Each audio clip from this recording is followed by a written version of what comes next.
La récente apparition de Kanye West aux Grammy Awards 2025 a déclenché une série d'événements controversés qui méritent une analyse approfondie. Cette situation complexe révèle non seulement des comportements préoccupants, mais soulève également des questions importantes sur la santé mentale, le contrôle dans les relations et la responsabilité des plateformes de médias sociaux.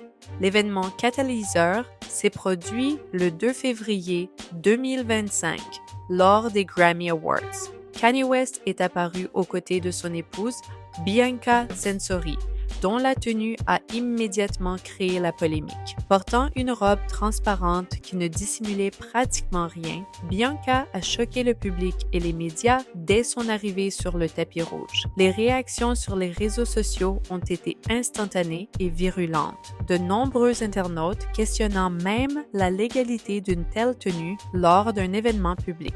Ce qui rend cette situation particulièrement troublante est l'évolution radicale du style vestimentaire de Bianca Censori. Avant sa relation avec Kanye, elle était connue pour son style professionnel et élégant.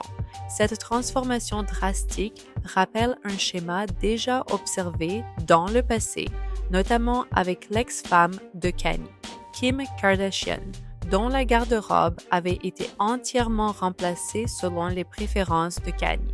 Ce parallèle soulève des questions légitimes sur les dynamiques de contrôle au sein de ces relations. La controverse s'est intensifiée lorsque Kanye a répondu aux critiques sur la plateforme X. Ses déclarations ont révélé une attitude ouvertement contrôlante. « J'ai le pouvoir sur ma femme. Elle porte ce que je lui dis de porter. Ce n'est pas du féminisme woke. » Il a ensuite adopté un ton encore plus provocateur en dénigrant ses critiques sur la base de leur statut économique, déclarant « Elle est avec un milliardaire. Pourquoi écouterait-elle des idiots comme vous, des pauvres ?» Ces propos ont suscité une vague d'indignation, beaucoup y voyant une manifestation troublante de comportements coercitifs. La situation a pris un tournant encore plus grave lorsque Kanye a enchaîné avec une série de messages antisémites particulièrement choquants. Ces publications incluaient des éloges d'Hitler et des déclarations hostiles envers la communauté juive, notamment « Hitler était tellement frais et je suis un nazi ». Il a également affirmé « Toute personne juive qui fait des affaires avec moi doit savoir que je n'aime ni ne fais confiance à aucun juif ». Ces propos ont immédiatement déclenché une réaction massive de la communauté internationale.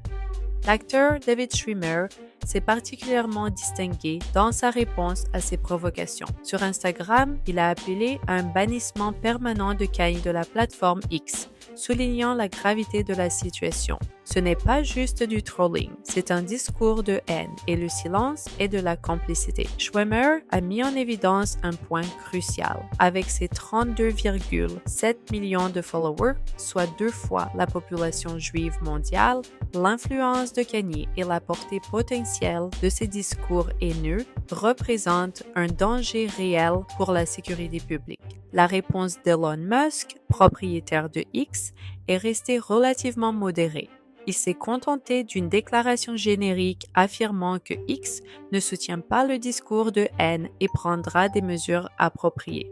Face à la menace d'une suspension définitive, Kanye a choisi de désactiver son propre compte, une action qui soulève des questions sur la responsabilité des plateformes sociales dans la modération des contenus haineux.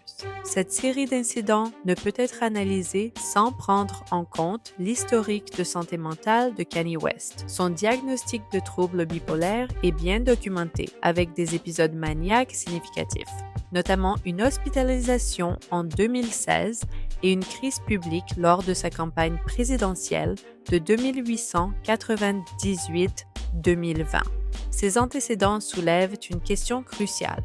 Ces récents comportements sont-ils le résultat d'un nouvel épisode maniaque ou représentent-ils un changement plus fondamental dans sa personnalité?